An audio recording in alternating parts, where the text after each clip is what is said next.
prefer, if you have any doubt, any sort of doubt, you please stop me and ask.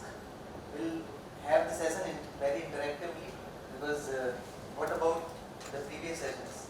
Since how many days you are here? So this is the first day.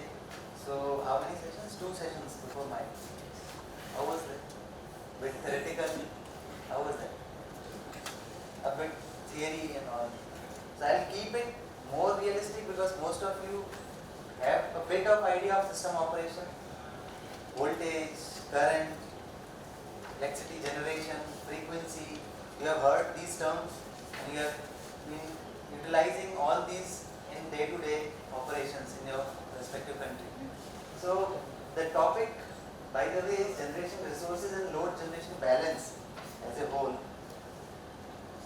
So these are the broad content: generation resources, then characteristics and utilization of different resources. First, you'll get to know a bit of what all type of generating resources available globally, and then what all are the characteristics. I'll not go into deeper of the technology involved, why? Because I'm not expert of power plant engineering, neither it is required, but all sort of attributes which affects our daily operation or operational planning should be known.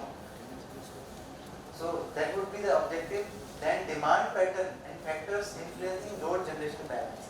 First we'll get to know about the generation part, then about the demand part, and what all are the factors which affect this load generation balance.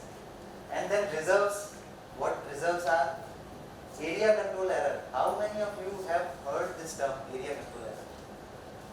Nobody? No? You have heard of area control error? Anyway, in theory, in class, anywhere, I guess almost everybody have just read somewhere area control error. So we'll try to just get not that much mathematically, physically we'll try to grasp what is area control error. That will definitely help you in your operation part.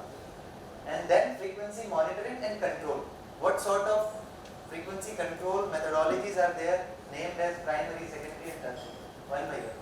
So first of all, going into this, why is that so important to get to know about what all types of generation, what all types of loads, what are the attributes of the loads and frequency control and all.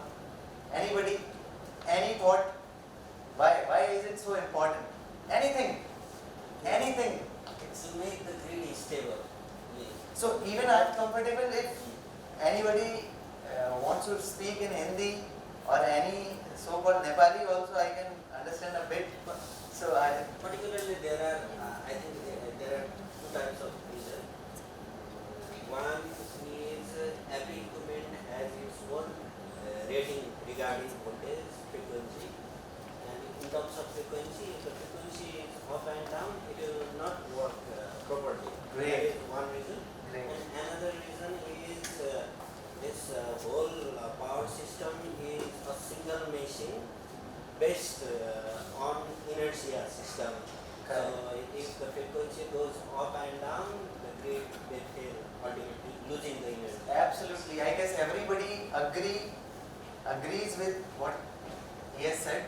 So as we go, so as he's told that it's about the frequency.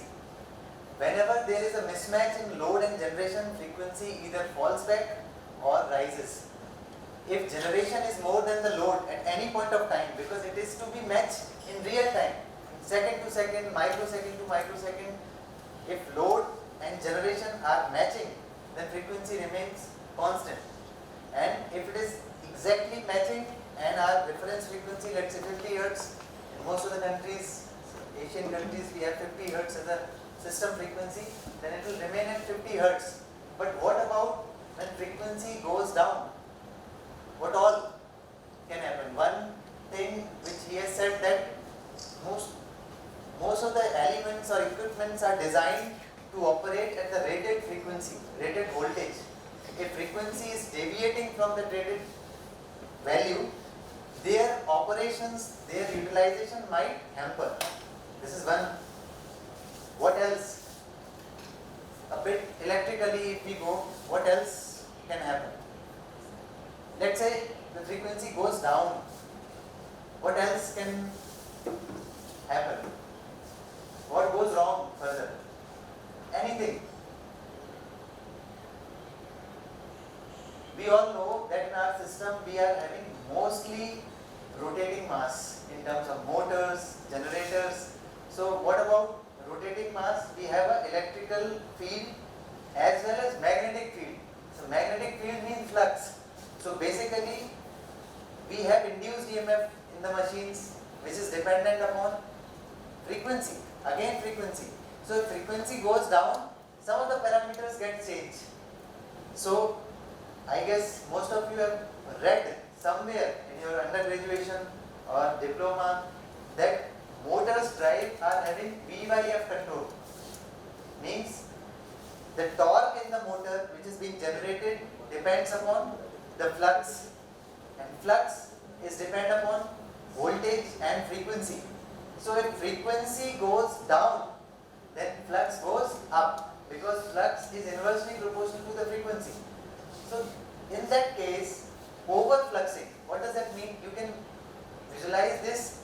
Let's say a machine, a motor is having some flux carrying capacity, but if flux goes rapidly up, then it may get saturated. You have heard this word saturated. Saturated means your machine will not work properly because now its relation between the current and the flux is no more linear. If you increase the current, flux will increase, but up to certain range. After that, it gets into saturation because all the domains of the magnetic particle gets aligned. This we have learned in our undergraduate class. So basically, it may get saturated and the operations falls back. The operations of the motor will not be adequate. So as he said, the equipment damage may also happen. This is one of the reasons. Second major reasons, protection. We are having our power system protected by various means. Some unit protection, some differential protection, some zonal protection.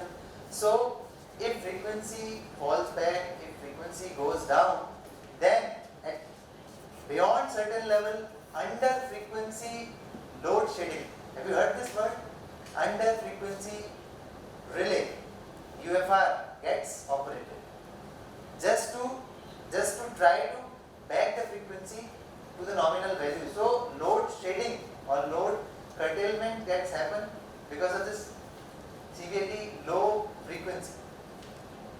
And similarly in high frequency as well, again with the low frequency, if you relate with the impedance of the network, because our power system network is inductive in nature, more or less. So we have inductive reactance.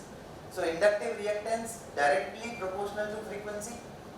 So if frequency gets down, inductive reactance gets down. Then inductive current which is flown in the network would be up. Then IR drop, which we are saying as a voltage drop or IXL drop, will get up. So my terminal voltage goes down. So in the way, if frequency goes down, my voltages in the different buses at the different terminal, as you work in substation bus voltages goes down, the frequency goes down. So if voltage goes down, then under voltage phenomena would also lead to the problem. Because again motors and equipments are designed to work at some standard voltage which will not be operated. And contrary, if the frequency goes up, again voltages goes up. So voltage goes up, then over voltage phenomena will prevail. So because of this primitive issue of managing the load generation balance and managing the frequency, it is pretty important to know about the generating resources and the demand attributes, demand patterns, etc. So as we have enlisted, some of the reasons for the importance are being listed over here. Load generation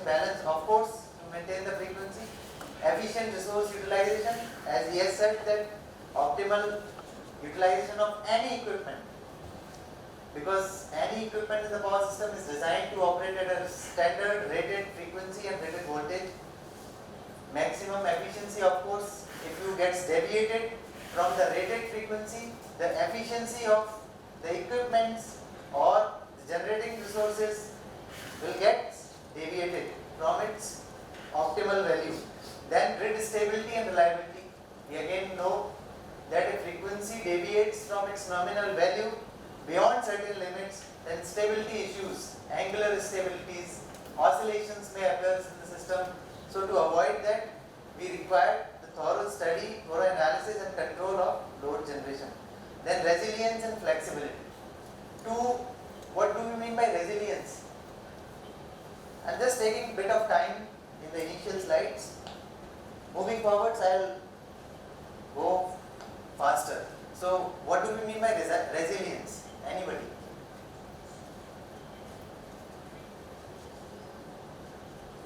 Anybody has ever heard this term resilience? Please, any thought on resilience? No?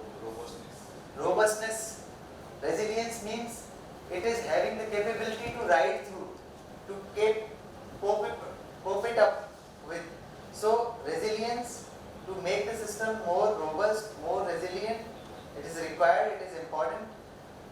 And future planning, of course, because if you get to know about all the attributes of your demand, let's say a country or a region is having predominantly agricultural demand. So agricultural demand could be met during solar hours, and since solar energy is running without any cost being occurred, like operation and maintenance costs, there is no fuel cost associated with solar power. So solar power is in a way called free power, because once capital investment is done, the money is spent in establishing a solar power plant, only O&M cost is being incurred. No fuel cost in solar powers. The sun shine or the sun energy is free. That's why solar power is bit cheaper. So if my demand is predominantly is agricultural demand, then what should I think about? I mean, where to invest in terms of generation?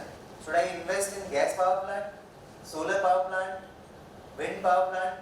So promptly it will come that if my agricultural demand is going to rise, we should invest in solar power plants, because solar investment is one-time investment, and then with negligible cost we can give the supply to the agricultural demand in solar hours. So if we get to know about the generating sources and our demand attributes, then we can decide for the future. So for future planning it is also important. So let's start with the generating resources, its characteristic and utilization of different resources.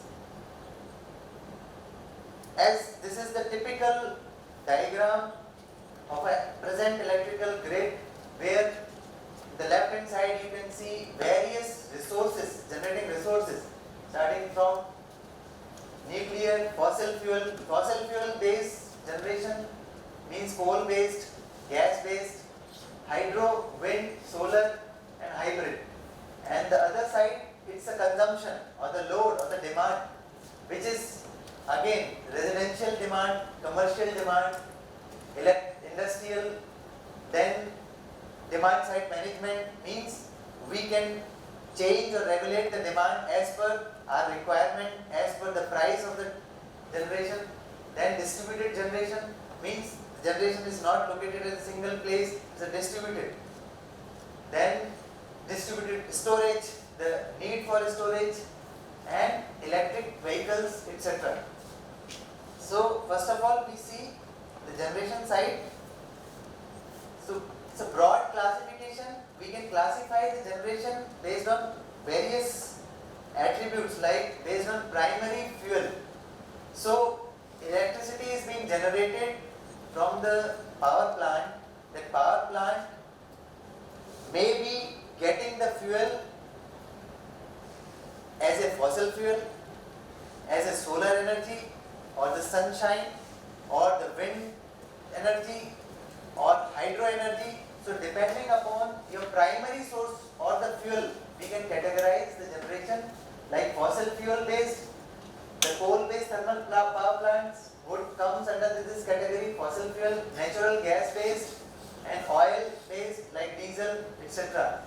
Then nuclear power plant, a separate category, because here the fuel is uranium or radioactive material. Then renewable energy plants, where the energy is could be renewed or could be reused. So in this category, hydro, of course, we can reuse the water. Then wind, solar, biomass, geothermal, etc. Then others, the tidal and wave energy, which utilize the ocean's movement, wave movements. And then hydrogen, which is not up to that scale, but in vehicles or in terms of the fuel cell, it is being utilized. The other classification based upon the operational characteristic or duty means this is one broad classification. We can classify, okay, my generation is from fossil fuel or nuclear or hydro or solar or wind, but other classification based upon its duty, its operational attribute, means operational inherent quality. Like, just for example, let's say we have a nuclear power plant. Nuclear power plant, when we come to the nuclear power plant, we will get to know that in nuclear power plant, there is a radioactive material being used and there is a chain reaction and huge energy is being generated in terms of heat, which cannot be changed every now and then. So if we cannot change the nuclear fission in a very dynamic manner, we will keep that in a very controlled manner. That's why nuclear power plant cannot be utilized for peaking requirement. So if your demand is increasing rapidly, nuclear power plant can never meet that requirement. Why? Because nuclear power plant are the power plant where the electricity production from the heat which is being generated by the nuclear fission is a very critical phenomena and it is being done in a very controlled fashion. It cannot be changed rapidly. That's why nuclear power plants are called base load power plants. So base load power plant is one of the classification where the power generation is basically meeting the demand which is constant. That is base power plant. Then peaking. If the peaking part, the demand rapidly changing part is being met by the plants which is having that capability of ramping up and ramping down very rapidly. Those are called peaking plants. And then in between this base and peaking, another category which is called load following plants. Load following plants are bit faster than base load plants, but they are slower than the peaking plants. But it is in between. Then again, base load plants are cheaper. Why? Because they have to generate the electricity, they have to provide the load at the constant level. That's why their efficiency is more, their rate of producing the electricity is relatively low, cheaper plant, while peaking plants are dynamically changing its output. So they require more and more control strategy and rapidly changing fuel as well. That's why their production cost is more. So the load following plants comes in between. Their cost is lesser than the peaking plant but more than the base load plant, but its speed is more than the base load plants but less than the peak load plants. Intermittent plants are those which are having intermittency in nature. Intermittency means they can come, they can go down anytime, like wind generation. If wind is there, the generation is good. If wind goes down, they goes down. So intermittent plant. This is another classification. So some of the example, base load plants are large coal fire plants. The big capacity coal fire plants, nuclear and large hydro. Peaking peaking plants mostly gas, natural gas based, which is in OCGP, means open cycle gas plants. Open cycle and closed cycle we'll discuss further. Then flexible coal fired plants. Some of the coal fired plants are also meet the peaking requirement. Then hydro and hydrogen storage. Load following plants are combined cycle gas plants. They are cheaper than the peaking plants. Open cycle gas plants, if you are running, that is more costlier. But if you run the gas power plant in the closed cycle, you are bringing the steam turbine also, then its cost is bit less, but its speed or its peaking capacity is more than the base load plants. Similarly, PSP, pump storage, hydro pump storage plant, you might have heard, where we have the storage and we have the pumping facility in Nepal, even Bhutan, or even Sri Lanka, I guess also. Hydropower plants are there, I guess. So in hydropower plants, wherever there is a storage facility, there is a dam, there could be a pump facility as well, which utilize the non-peak time, lean time, where the demand requirement is not there, the demand is less, then the pumping could be done and the water, the downstream could be taken up to the reservoir, and it is again utilized to generate the electricity whenever there is a peak demand requirement. So that is called PSP, pump storage, and BESS, battery energy storage system. Storage is also required because storage, what do we do with the storage? What do we do with the storage in our daily life? Anybody, any example, anything? Why do we need storage? We need the domestic demand and to tackle with the high price in the market. Correct. So, it's simple case. If we purchase groceries, we don't purchase groceries only for the day requirement. We purchase groceries for some extent of time. Why? Because we anticipate some price hikes also, some price surges also, some unavailability issues also. That's why we purchase something in advance. That what storage does for us. Whenever there is a scarcity of generation, we use that storage, and whenever there is a lean period, there is an abundance of the generation is available more than the demand, we charge the storage. We create the storage. That's why storage is helpful. And intermittent plants, solar and wind. Then this is some of the features which probably through our discussion you have already gone through. Now we start with the coal-based power plant. We need not to be worried with this complex schematic. The simple, we all know coal-based power plant, how does it work? The basic principle is there is a coal which is being burned in the boiler, and there is water in the circulating tubes which gets into the steam, then steam is further gets heated up, pressure is increased, then high pressure, high temperature steam when strike through the walls to the turbine. Then turbine is coupled with the alternator, a big alternator, three-phase alternator, which is a generator, then that produces electricity. It's a very basic principle we all know. I don't see any confusion. So basically thermal energy to mechanical, from burning the coal, generating the heat, then turning water into the steam, high pressure, high temperature steam. Why high temperature? Because if the moisture content is there in the steam, it may erode the turbine. That's why we superheat the steam and then from mechanical to electrical.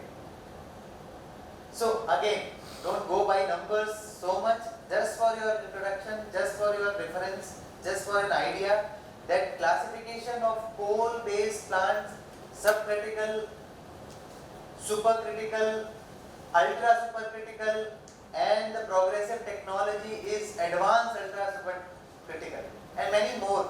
But few of them I have just mentioned, nothing but the boiler technique.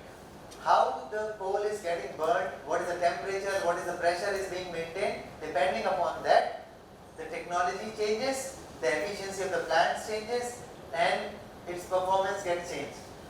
Just pick up one example. Let's say subcritical power plant, the operating pressure is less than the critical pressure of water. That means around 22 megapascal. The steam temperature is around 500 degrees centigrade, and then that steam is hitting the turbine, and the overall efficiency is from 33% to 37%. These numbers are basically general, in general. It depends upon the make and other things also, where the technology is being used in the country, where all the manpower, all the material available, then the cost would be relatively lower. If the material and the manpower is costlier, then the cost of generation or the cost of power plant is more.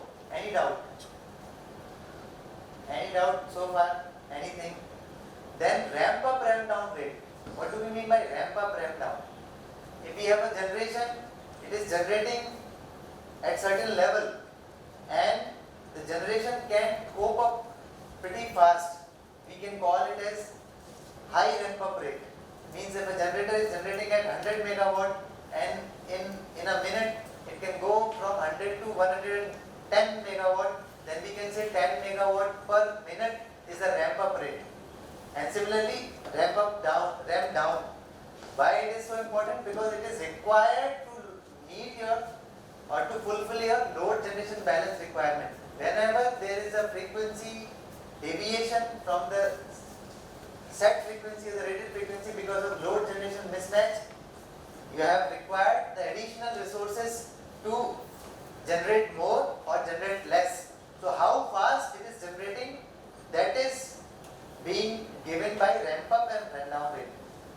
Similarly, supercritical, the pressure is high, the temperature is high, and of course the efficiency is also high. Ultra supercritical power plants, again further operating temperature, operating pressure is high, and efficiency gets further risen up. And this is circulating fluidized bad combustion. So type of combustion, as I have told you, that these are the technologies being used in the boiler. So in what way you are basically creating the heat, generating the heat, how the pressure is being created, and what level of pressure and the temperature would define the technology. So classification based on, again this is the last one, the advanced ultra supercritical. This is in R&D phase, and even in India, NTPC, BHEL has the collaborative R&D already done, and 800 megawatt unit is under planning with this technology, where we can achieve 45 to 50% efficiency with the steam temperature more than 700 degrees centigrade and operating pressure above 35 megapascal. So these are some of the numbers just to tell you the relativeness depending upon the different technology in coal power plant. So need not to worry, not to bother these numbers much, just to give you a relative idea. So if we classify based on the coal, let's say in context of Indian coal, there is a lignite, one of the coal quality, one is bituminous. So bituminous is of higher quality coal than the lignite. So depending upon the coal being burned in the boiler, the efficiency gets changed. So this classification just tells about depending upon the coal quality. And some of the imported coals, if coal is being imported from Indonesia, Australia, South Africa, so depending upon their coal quality, calorific value of the coal, the efficiency and other parameters of the coal based power generation technique gets changed. So this is just for an idea. The plant efficiency with respect to different coal quality and electricity output. Let's say if somebody says that if we are using lignite coal anywhere, I mean, whether it is in Nepal or in Sri Lanka or in India, lignite coal is lignite coal, which is a very soft in nature, but calorific value is pretty low. It's up to 15 to 18 megajoule per kg. So plant efficiency turns around 25, 28 to 35%. And if you see the equivalence, then only around 1 unit of electricity, 1 kilowatt hour of electricity could be converted from 1 kg of burning the coal, lignite coal. This is simply just to give you an idea. So again I am repeating why we are going all these classifications of generation, because through this you are getting an idea that my demand pattern, my demand requirement, if so, then which type of generation or generation mix suits to meet that demand. So again, gas-based power plant, again thermal energy converted to the mechanical to electrical. There is this schematic simply shows this is the gas turbine or gas turbine module. This is the steam turbine. This is called combined cycle. If only this is present, then it is called open cycle. So in open cycle, it's very simple. Instead of having a coal being burned, here this is called gas turbine, in which a mixture of compressed air and gas goes in and burned. Then high pressure air gas mixture, which is after combustion, gets hit on the gas turbine, and gas turbine is coupled with the generator, produce electricity. So in that way it is open cycle operation. But when this gas or this high temperature gas which is being hit on the gas turbine, after hitting it, it is going waste. So instead of wasting that, we are utilizing it for the steam being produced. That is being called as closed cycle, because that flue gas, we are calling flue gas, the waste gas are being further utilized to turn the water into the steam, and then steam is being hit to the steam turbine, then additional generation is being produced. That's why it is a closed cycle. That's why its efficiency is more, its cost is less than open cycle per unit cost. Then mode of gas-based plant, as I have told you, open cycle and closed cycle. So efficiency, as you can see, efficiency is more in closed cycle than open cycle. Now we come to the nuclear power plant. Again the same technology. First of all, we generate the heat. Heat is creating the steam is hitting the turbine, and electricity is being produced. The simple fuel gets changed. Here instead of coal or gas or air, we are having uranium or other radioactive material, where nuclear fission is a reaction where we are having a heavy nucleus is being split into lighter nucleus by hitting the neutrons, and it is also emitting some neutrons. So basically uranium-235, basically its symbol, its representation. So when uranium-235 being hit by the neutrons, it gets split into lighter radioactive elements, and also produce some neutrons. Those neutrons again hit to the other uranium, and this chain reaction goes in, and huge heat, huge energy is being dissipated, which heat is being used to create the steam, high pressure steam, high temperature steam, which is again hit the turbine and electricity is being produced. But this is very critical process because radioactive element is involved in this.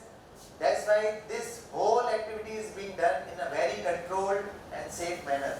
That's why we cannot rapidly change the generation of the nuclear power plant. And this is some of the classification based upon the material used in the reactors and technology used as fuel if you are using the fuel as uranium-235, natural uranium or plutonium, if you are using the cooling system as a once you use, let's say you have used the water as a cooling system, you have used the water and just is disposed of. This is one type of cooling system.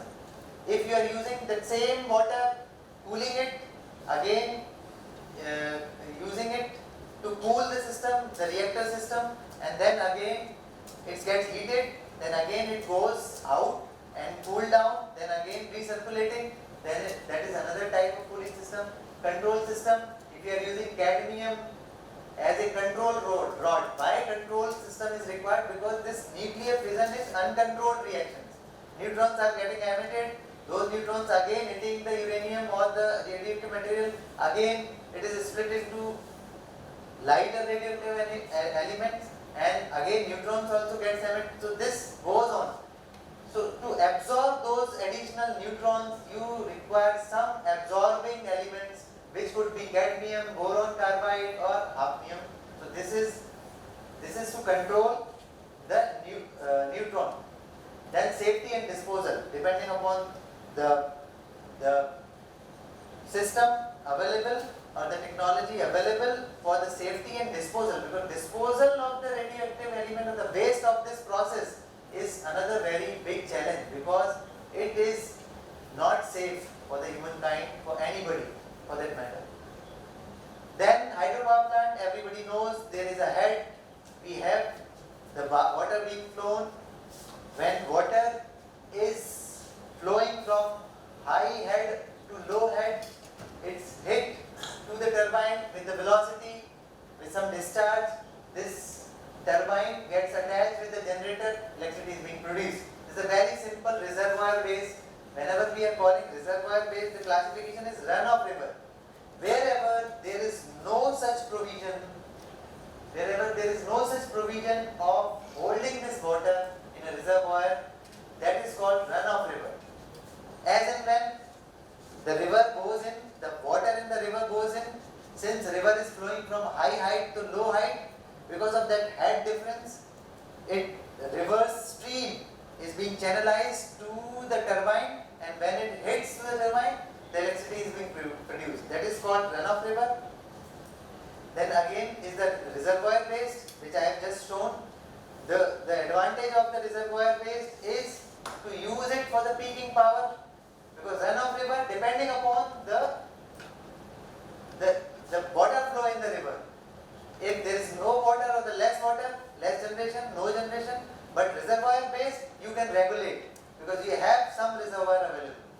Then pump storage, another category where you simply have one pumping arrangement over here, and this water is being pumped back to this reservoir when the lean demand is there. Because pumping operation, electricity is required, but since demand is low, it is pumped back. Then this is PV solar, RE. In RE PV solar, as we all know that PV solar generation is basically from sunshine. A PV solar cell produces some volts, some millivolts to some volts, and those PV solar cells connected in series becomes a panel, PV solar panel. So this I have shown schematically. This is one panel which is series and parallel connection of smaller PV cells, which generates 0.6, 0.5 volts and 5 to 6 amperes. If we connect 0.5 generating PV cells in series, let's say we have added in them series 50 such cells, what would be the voltage of that whole combination? One solar cell generate 0.5 volts. If we have added 100 such cells in series, what is the voltage of that whole arrangement? 50 volts, I guess there is no doubt, 0.5 into 100. If this arrangement is being replicated and get in parallel, let's say one cell produces 5 amperes, and if we connect 10 such cells in parallel, how many current would be produced, would be received from them?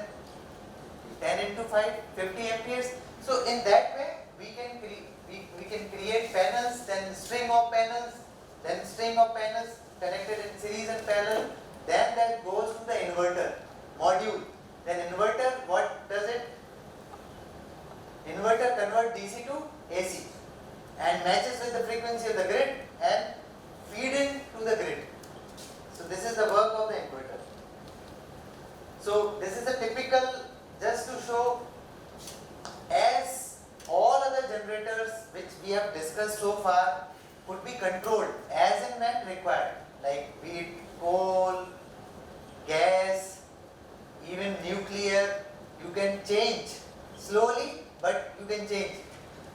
But solar, you don't have as such any control, because solar generation depending upon the nature. If sun is there, if good sunshine, good generation. If cloud, poor sunshine, less generation. So if, let's say, assume everything is fine, no cloud, then even it changes its own naturally throughout the day. You can see, this is the natural behavior. As sun shines, sun rises, the generation goes up and it peaks. The maximum generation at around 12 or 13 hours of the day, when the sun is at the peak. So this generation is nature dependent. Just to show that, I have mentioned over here. Similarly, wind power plant, we are using the wind speed, and this wind turbine is being hit by the wind. It is coupled with the generator, it produces electricity. In some of the wind turbine, it produces DC, or in most of the turbine, this is the induction generator, that's why it produces AC. Then this AC, since this wind speed is variable, and we know speed and frequency are related. Generator's speed is related to the frequency of the induced voltage or the voltage. So if this is variable, the generated voltage is having the variable frequency, that's why this AC is being converted to DC first. Which element or which system convert AC to DC?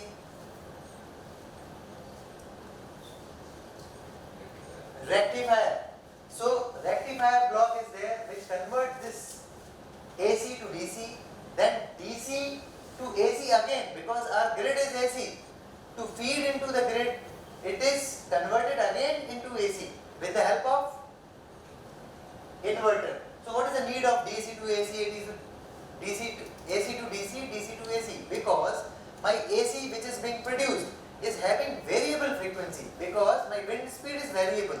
But when I want to connect it to the grid, its frequency should be constant, should be as the frequency of the grid. To make it same, to stabilize it, we convert to the DC, then DC to the desirable AC. Fine? So various methods to fetch the frequency of the grid, PLL, phase lock loop, or other methods which try to poke, try to get the frequency of the grid, and depending upon the frequency of the grid, that DC is being converted to that AC of the grid frequency and then feed into the grid. So this is the wind. So in these solar and wind, one typical attribute or typical attribute is very high variability. Even solar, there is a set pattern, but in wind, you can't predict at what time of the day, at which day, what would be the wind generation. Depends upon the wind speed, the air density, and the location of the wind turbine, etc. So the main issue at the present scenario, be it Nepal, Bangladesh, Bhutan, Sri Lanka, India, European country, US, anywhere, with increased RE penetration, with increased RE generation, this variability is causing the issues with the operations. Why? Because as the quantum, as the amplitude of this solar and wind generation, RE generation increases, whenever intermittency happens, whenever variability happens, whenever it gets changed very suddenly, but there is no other source which is meeting its changing rate. As we have discussed, coal power plant are base load. Some of the flexible coal power plant are peaking, but not that fast, as fast. Let's say a cloud movement is there. Solar generation was there, but all of a sudden solar generation goes down because of the cloud movement. So pretty fast, who else would provide this additional generation, which is gone because of the cloud cover? Because no other generation is able to meet that ramp up requirement. So these kind of challenges are there. That's why we have discussed all sort of generation. These are some of the protection requirement of wind and solar. They should have the capability of low voltage right through. What does that mean? If in a system low voltage prevails because of anything, let's say generation is less, demand is more, low voltage comes. Usually what happens, this solar power plant or wind power plant should provide the adequate reactive power to sustain in that low voltage scenario also. So as per the regulations, as per the grid rules in India or even globally also, they must have the capability to sustain, to provide the reactive power to withstand with low voltage scenario or even high voltage scenario. They should not get out from the grid. They should help to come out or to alleviate or to disease or to remove this low voltage scenario or high voltage scenario. However, a single plant cannot remove the high voltage or low voltage scenario. This is some of the figures pertaining to that. Now, as far as generation resources in India are concerned, this is some of the pictorial view. You can see pictorially, these are the sources. Whatever we have discussed, all sort of sources are available in India. We are having presently around 449 gigawatt of installed capacity, and these are the demographic locations of various power plants, and around 200 gigawatt of upcoming capacity in 3-4 years down the line. So if we see the capacity mix in terms of percentage in India, major chunk is from the coal. Around 48-49% of the installed capacity is the coal-based power plant capacity, and then the second now comes to this RE, which usually hydro and others, but as we progressed, wind and solar have come at the second place. Sir, can you explain the energy mix also? Energy mix in the next slide. So this is the typical energy mix over the years, you can see. So if you see in 2015-16, again, of course, in India, coal-based power generation is predominantly there. So this is the power generation by coal power plants, then oil and gas. As you could see, the oil and gas keeps on squeezing because you can see it, your hydro and solar and substantial wind is keeps on increasing. What about other energy sources except electricity, like firewood? To give an example, in our country, electricity contribution is around 4-5% only. Correct, The correct. entire energy. So in that term, I don't recall the exact number, but it's around 15 to 18%. On the electricity corner. Not exactly, but just rough idea. There is a portal which has been developed by South Asia, SAED, I think you are aware. In Yes. that, for all the countries, this information are available. I'll show Very diverse information is available, and even this portal is public. Niti Aayog, you can go. Niti Aayog, Government of India. So this explains about the electricity. This is only for electricity, and this dip in the growth because of the COVID, as every nation administered or just faced this. So now we come to the demand pattern, factor influencing load generation balance. Now you start realizing why we have all discussed about so many resources, so many attributes of the generation, because when it comes to the demand, it's a very typical phenomena. Why? Because it's like, I just try to put in it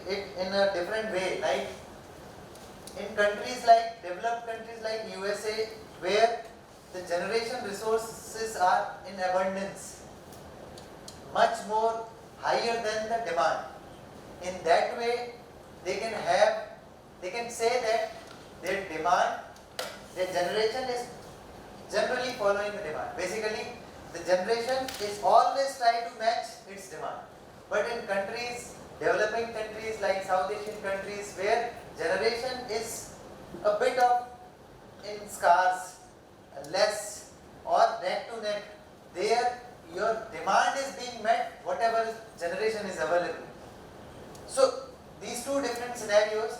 So if you see different attributes of the electricity demand, I'll try to make you interactive in this demand part, because now onwards you will relate how generation is important, generation attributes, try to get the information about the generation, different types of generation, their utilization is important to meeting the demand. First of all, electricity demand is being categorized or attributed with peak demand. If somebody says peak demand, this is one of the attributes of the demand. So in subsequent example, I will show you the Indian context and some of the demand curves, and I will show you each and everything of this which I have mentioned over here. But for the time being, let me just put one example for all. Do we have just a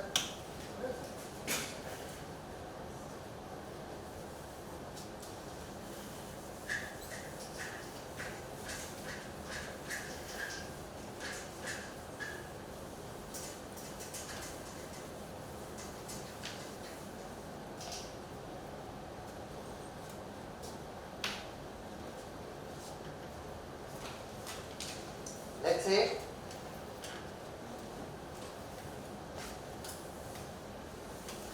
this is a time, and I am not mentioning the time horizon. Let's say it would be the hours or the days. If it would be the hours of the day, let's say start 1, 2 till 24 hours. Let's say this would be the demand.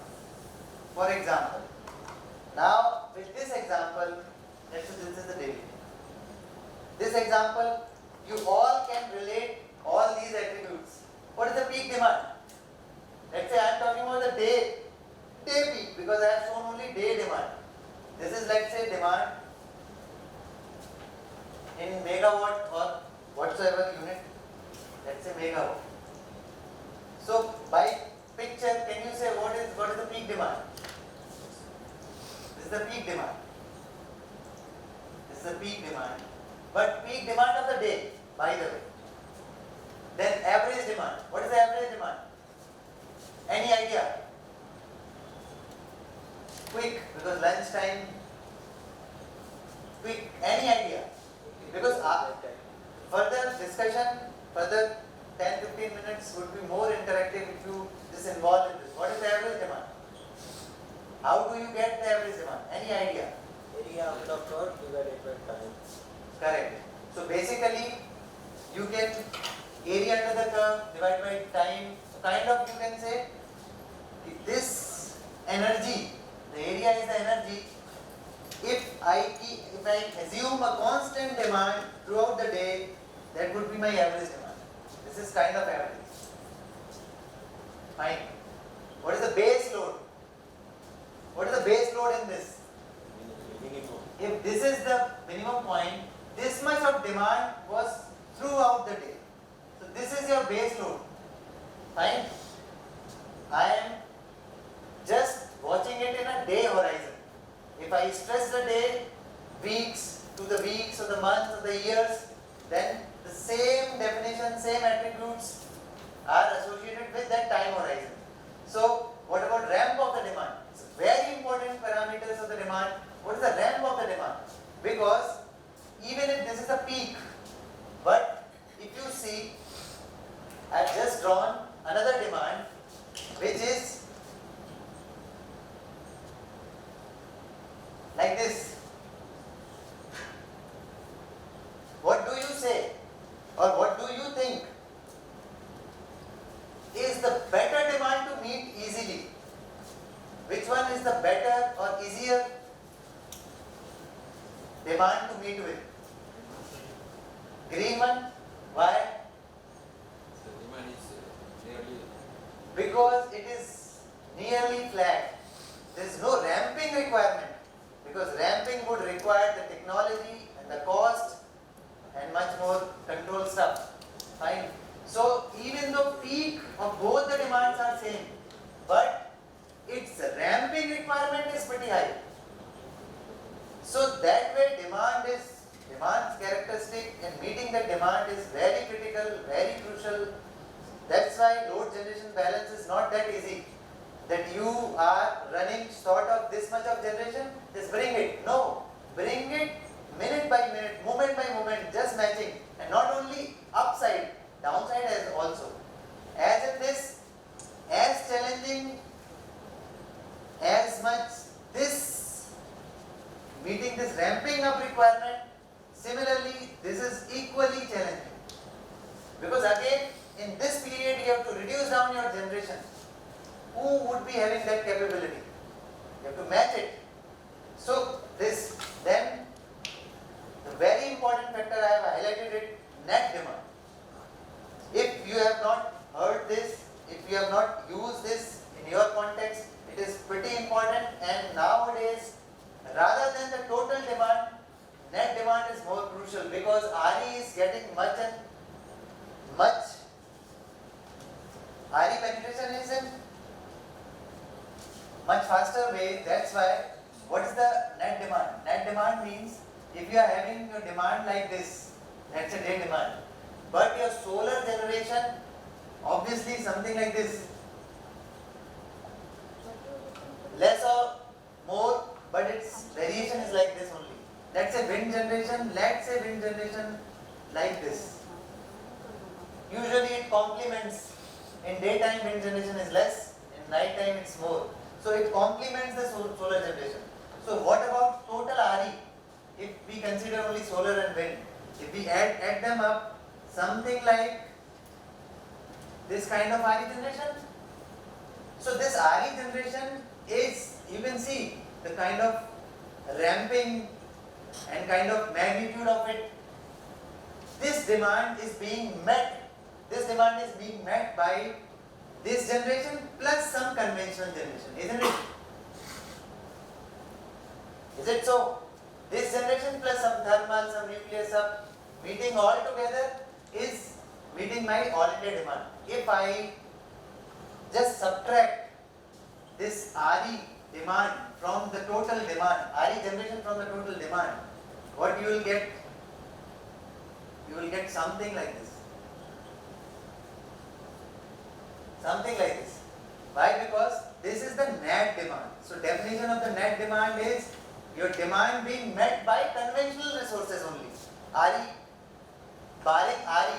In that hydro is also, you can assume. So since your RE capacity is increasing, your RE penetration is increasing, your net demand ramping requirement is pretty high. And this net demand is the demand which is being met by the conventional generation. So conventional generation must have that capability of ramping down and ramping up fast with more and more RE. That's why this is very crucial and very important in present scenario with increased RE penetration. And then the load factor, everybody knows it's average demand upon peak demand, load factor. Then load duration. Load duration is basically the duration by which a particular demand exceeds or a level. So load duration curve we usually draw to see the how, like in this demand is, you can see this demand is quite varied, while this demand is quite flat. If we plot the load duration curve for this demand, which is flat, it would arrive like load duration curve is being plotted from 0 to 100. What does that mean? 0 means almost 0, means peak value. A single value would appear something like this. It's almost flat. demand is above certain level. While this, if you plot the duration curve of this would appear something like this. Clear? So this is the load duration. Then demand diversity. Diversity, what do you mean by diversity? Diversity, everybody knows.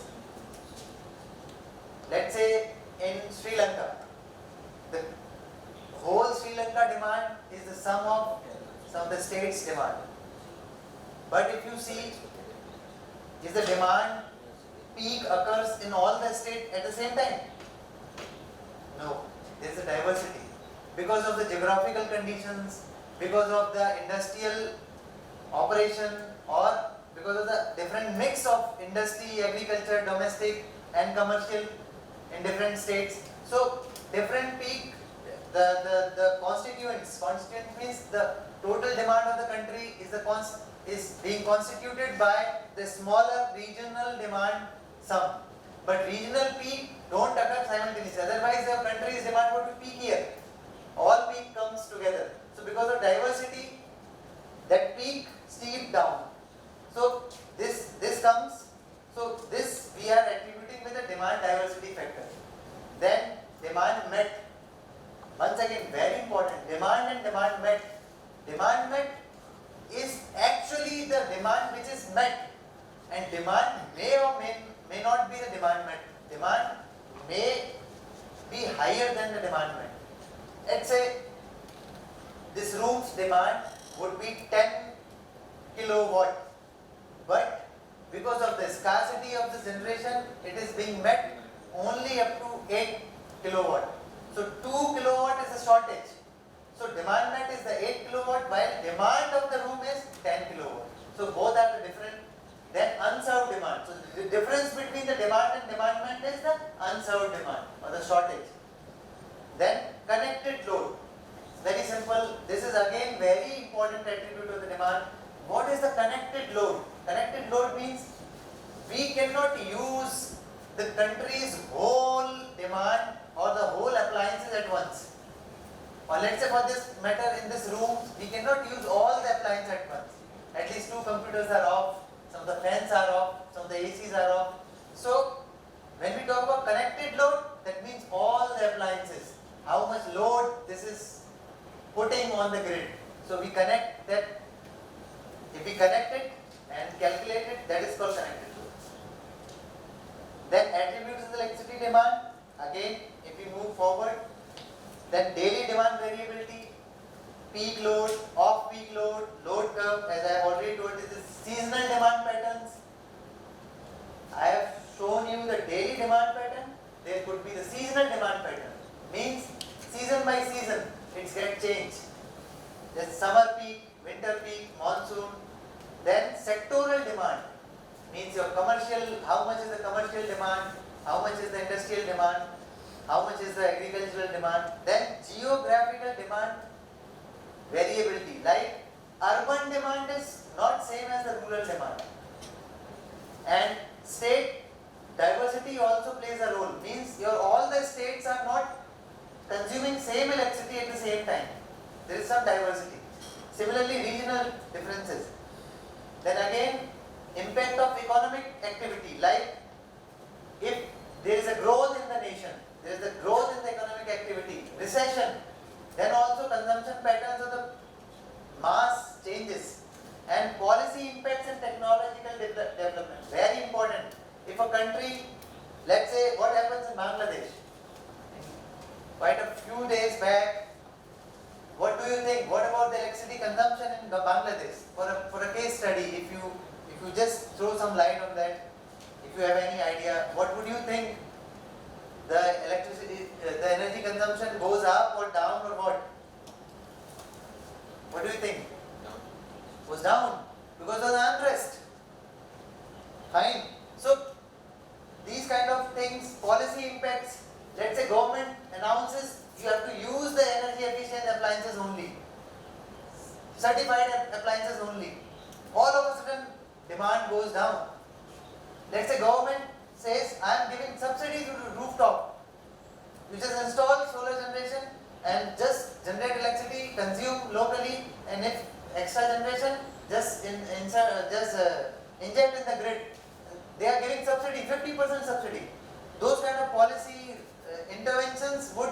change the demand drastically, because now the demand gets shifted locally. This demand was being met from the grid. We were using our household appliances on the grid. Now we are using it on the solar. With the inverters help, even in night times we are using on them. So these are the same technological advancement, like EV. As EV penetration goes in, the burden on the grid goes up. So technological advancement, if you think in a broader way, so many things. We cannot list over here. So many ways. So just if you increase your ambit, you would think what not would lead to the change in the demand or change in the demand patterns. Then weather and climatic influence, like temperature increases, air conditioning load increases. Rains happens, load cut off. Temperature goes down, humidity increases, air conditioning load increases. So rains happens, agricultural load goes down. So many things. Extreme weather events like hurricane, storms. Because of the preventive measures, some of the feeders are being cut. No supply. Because of preventive measures. Otherwise some mishappening may happen. So these things like, and renewable integration impact, very important. As much as renewable integration happens, the variability increases. If the variability increases, then your demand side management also increases, because in the daytime abundance, solar generation is so much that your prices goes down. Fine. So people are shifting their essential work or essential load to the solar hours because prices are low. So these are some of the insights which you could think how demand is getting regulated, getting shifted, getting changed. Then societal and behavioral factors, again shifting the demands as per the price signals, as per the ease of availability, and cultural and social practices. I'll show you some examples, you'll understand or appreciate it much. Then miscellaneous, like unprecedented event like lockdown, never happened before. So globally, each country, each region as they just administered that demand was go haywire. So steep downward trend of the demand during lockdown, during COVID, and then lights off event in India on 5th April for 9 minutes. We have to switch off our lights at 9 in the evening. Are you aware? Have you heard of this? Anybody? So in 2020, I guess, when first wave of COVID, our Honorable Prime Minister, in honor of all those medical workers, doctors, simply he urged to just lit the light or the candle and just switch off the lights for 5 minutes, for 9 minutes, 9 p.m. So we have to anticipate how much lighting load is across the country. But only lighting load goes down because people's behavior. They thought, okay, we have to switch it off everything. We have to just switch it off our mains.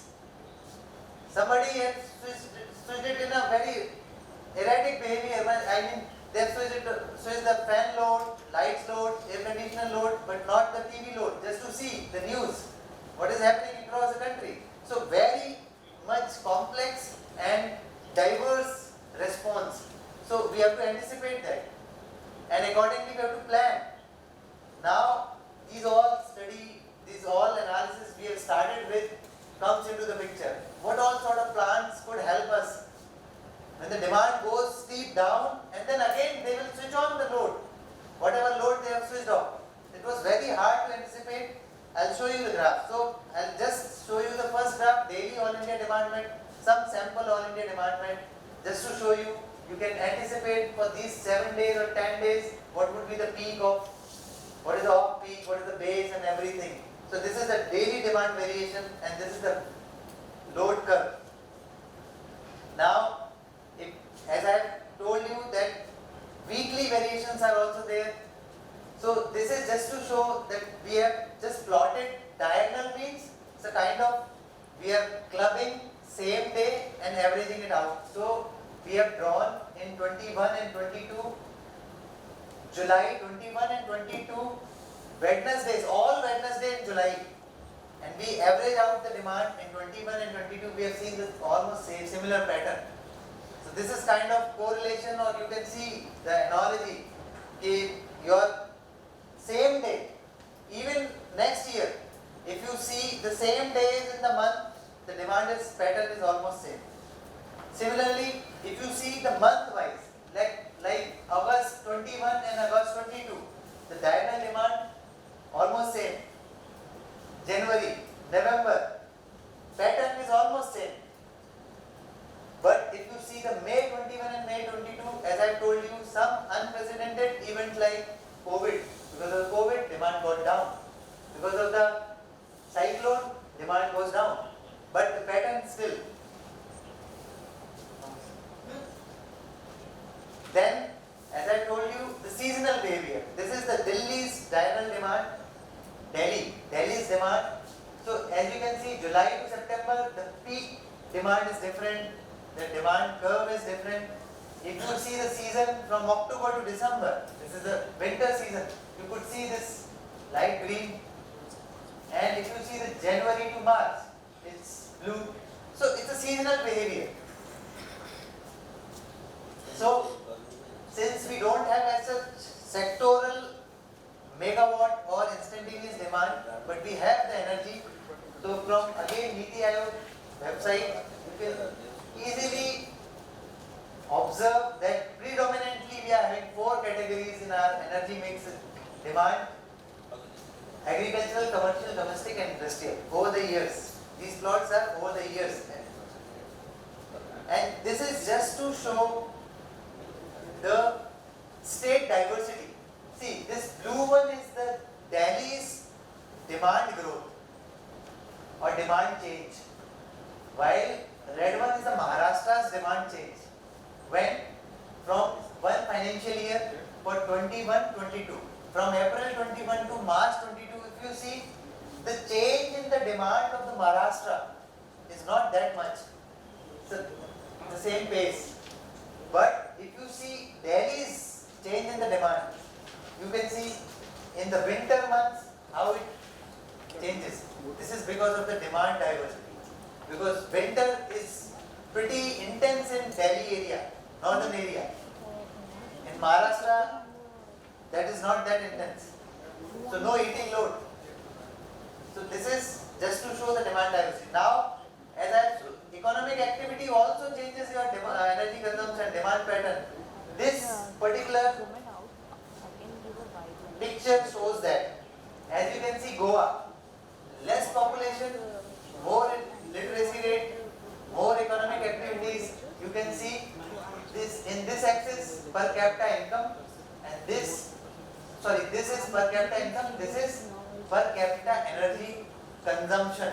So, since population is less, economic activities, so Goa is somewhere here, All India is somewhere here, around 1000, less than 1000 units per annum is the per capita income of India. These six. Are you able to understand this graph? So basically, any state, if you put, let's say, you pick Delhi. So Delhi lies over here. That means its per capita energy consumption is more than 1500, while income is so much. So it's almost positive correlation. As your income increases, it's going in that way. If you plot a straight line, curve fitting, it would be in this direction. Why? Because if income, economic activities, income, purchasing capacity is increasing, then your electricity is also. Then again, weekday and weekend demands. You can see Saturday, Sunday demand is pretty lower than the weekday demand. This is just to show festival. Whatever I have shown you, the attributes of the demand, I am now trying to relate you with the Indian context of the Indian actual demand data. In Holi 2022, the rate of the change of the demand with respect to the previous day is with this heat map. Means these are, see, if the yellow shows there is, or let's say this light green shows there is no as such demand difference, but you could see each state is having some or the less demand difference. Demand, so minus 31, so more Himachal Pradesh, Uttarakhand, Gujarat, Sikkim and the Haryana, Chhattisgarh, these states are having most demand reduction in the festival of the Holi. So it depends, demand pattern depends on. Lunch in the ठंडा हो रहा है, half an hour. Okay. So we can discuss there also during lunch also. I think I request you to conclude. Yes, So concluding in a 5 minutes, yes. right? So then we can discuss there. So I guess you got an idea. Then this is again solar eclipse. Solar eclipse, the solar generation goes down, but demand also goes down. Why? Because some of the rituals associated with the solar eclipse, because we should not do any work. That's why this is very peculiar. We have informed our government of India also that how I have just shown you one thing, how your societal practices, cultural practices. So in solar eclipse, we don't do anything. That's why we switch off the fan, switch off the loads. This demand reduction is administered. Similarly, this is the COVID period. This is that lights of event. You can see the demand was, earlier it was around 120 gigawatt. In 30 minutes this goes to 85 gigawatt. Less than 30 minutes. And again it rises to 110. It was really hard to manage, but anyhow we could manage it. So these graphs just to show the same, which now factor influencing the load generation balance, reserves. How much margin you are available whenever there is a requirement to increase the generation or decrease the generation, both up and down reserves. So these are some of the things. Spinning or non-spinning means if your generating unit is on bar, it's generating, but there is a margin till its full capacity, that is called spinning. Non-spinning means that is available, but you have to bring it on bar. That is not running, that is non-spinning. So non-spinning would take more time. So why it is required? Because to manage the frequency back or to manage the load generation balance. These are some of the figures which are specifying why do we require load frequency control or load generation balance. Why? Because with the time, country in Indian perspective, India's peaking nature, demand's peaking nature is increasing. Demand is getting peakier and peakier. That's why we require fast ramping reserves. This is again net demands for each month. I have shown net demand, which is being met by conventional generation. This is again two scenarios when high RE but demand is low. Then we have to reduce down the conventional generation. When low RE, demand is high, then we have to increase the conventional generation. Two extremes. So area control error, I guess if you have not heard it, used it. So area control error is simply, let me keep it after this primary. So first of all, frequency in just couple of minutes, in 3 minutes, I'll just conclude this frequency monitoring and control. Frequency control could be done by 3 ways, primary, secondary and tertiary, and before that, frequency on its own is being controlled by inertia. Why? Because if there is a rotating mass and if its speeds get changed, then it tries to change its kinetic energy. It tries to restore it back. So inertia means its retention to retain its state. So basically, this is the Indian frequency. I have just showed need for the frequency. So just the timeline, very important. What do we mean by inertia? Inertia is, let's say a generator is there, let's say load increases. Then it is rotating mass. So some of the power is being converted from its kinetic energy to electrical energy. Its speed gets reduced down. Then till that it is inertia. Then primary control means every conventional power plant, let's say coal-based power plant, is having governor loop. Governor loop means whenever there is a speed drop, when frequency drops of obviously frequency and speed of the generator are associated. The speed drops, the frequency drops, then the speed drops, then governor valves opens, then steam input increases. So it tries to balance it out with the droop, whatever is its droop setting. So that is the primary control. But primary control is not sufficient because let's say frequency is getting down and all the valves open full. Further, there is no available margin in primary control. Then what happens? You have to change the set point. For changing the set point, there is a secondary control which is called automatic generation control. And automatic generation control, this is an example I want to give, but this time that. You can explain it. Okay. So this is very nice example. In fact, in this you can get the feel of. See, let me just conclude with this example only.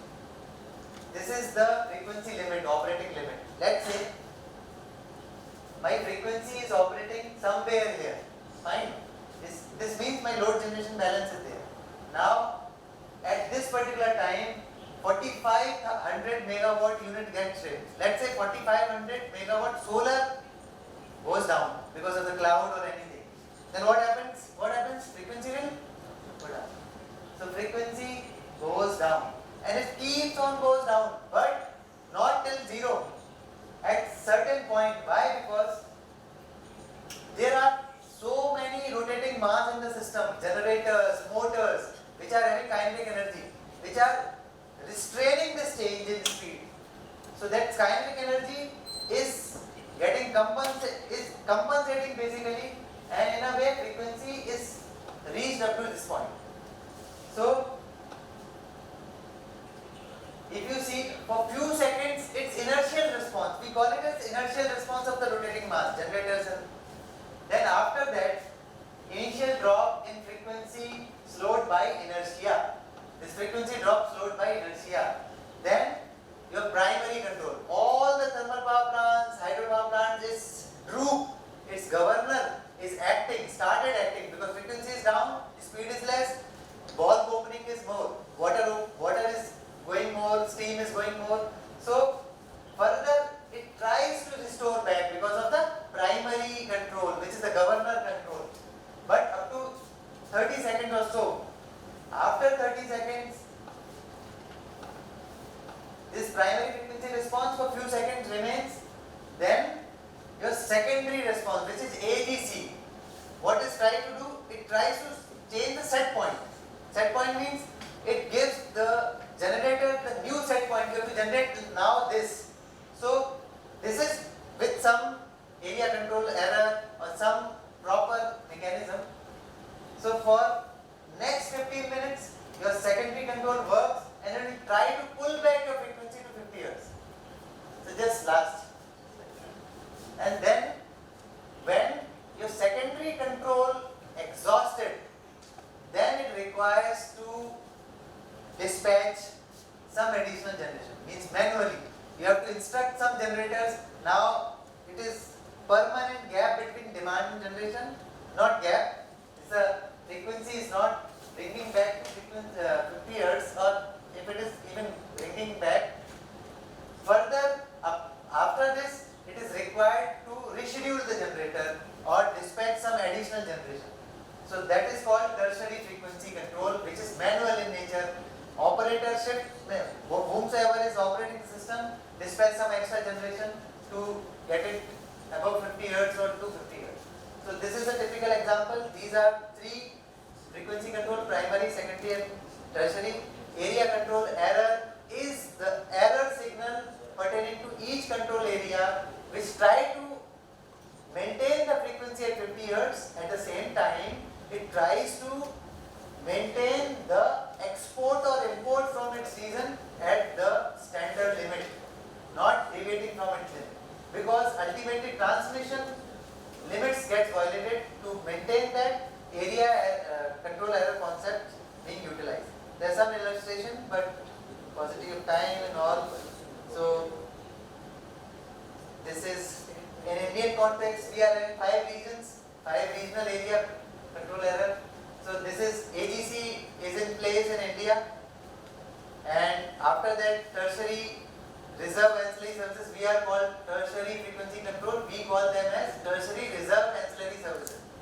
So like this we can see the amount of reserves available in the tertiary and we dispatch as and when required. This is the up reserve, we dispatch accordingly.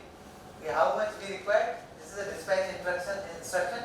Similarly down reserve means we have to get the generation down and this much of reserve available, whenever it is required we dispatch it. So that's all.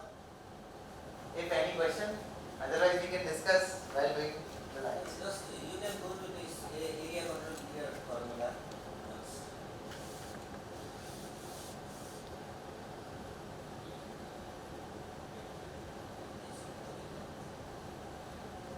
Yes. The same formula is utilized by NERC. You have written like that, CRC or NERC. And it can be used for deviation settlement as well. You use the deviation. Correct. So we can have another component which incorporates the price of same thing. So And this is the logic. It is a simple logic in our SCADA system that injects some signal to governor correct. To minimize the deviation. and to minimize the price fluctuation or high price also. Correct. So Correct. we can use another price component also. Yes, but in this particular segment, that this signal is gone to the generators to increase up or decrease down the generation. That's why we are not modeling here the price signal, but implicitly the generation, to increase the generation for the cheaper plant first, then the costlier plant, to reduce the generation for costlier plant first, then that is implicit. Though it is not mentioned, but this signal to generator goes in that way only. First cheaper to goes up, first costlier. We can get benefit from the deviation charges itself also. Like Yes, we can if according. charges is not so high, we can purchase or overdraw. Correct. And if the price range is high and frequency is down, we can increase the generation through area control unit. Correct. But not exactly. Yes, whatever you are saying, you can model to control your outflow or the deviation charges or minimize the deviation charges accordingly with appropriate signals to add in this further. Absolutely, but you need to see the sign, the ways where the sensitivity of the price associated with the deviation. But the controller has its own characteristics, it should operate on the linear zone. Correct. It cannot operate on the discrete, But like frequency. But- frequency band. correct, but Or the correct. so with the derived price signal, basically you are giving the price sensitivity to in this. That let's say this is my deviation and this is the penalty associated with that. That price signal would include it in that and give accordingly the signal in terms of the megawatt change in the plant. So that you have to basically your point is, if my plant is not capable of doing that change. So in AGC one thing is very important, that you have to honor all the constraint of the plant first. It's not whatever signal is being generated and given to the plant. The plant signal ultimately is being generated by honoring all the plant's constraint. So if your plant capability is not reducing that much, that you have to honor, that you have to model in your this thing. This is simply to calculate that signal, but it honors this ACE is further being integrated, and then the power change signal is being given to each and every plant. So plant constraints are already being modeled. But the same concept can be utilized Yes, in our yes. Honoring all the constraints of the plant, same concept is very well utilized. Very well utilized. Thank you for patience listening. Thank you very much, sir. we are very much fortunate that you deliver such a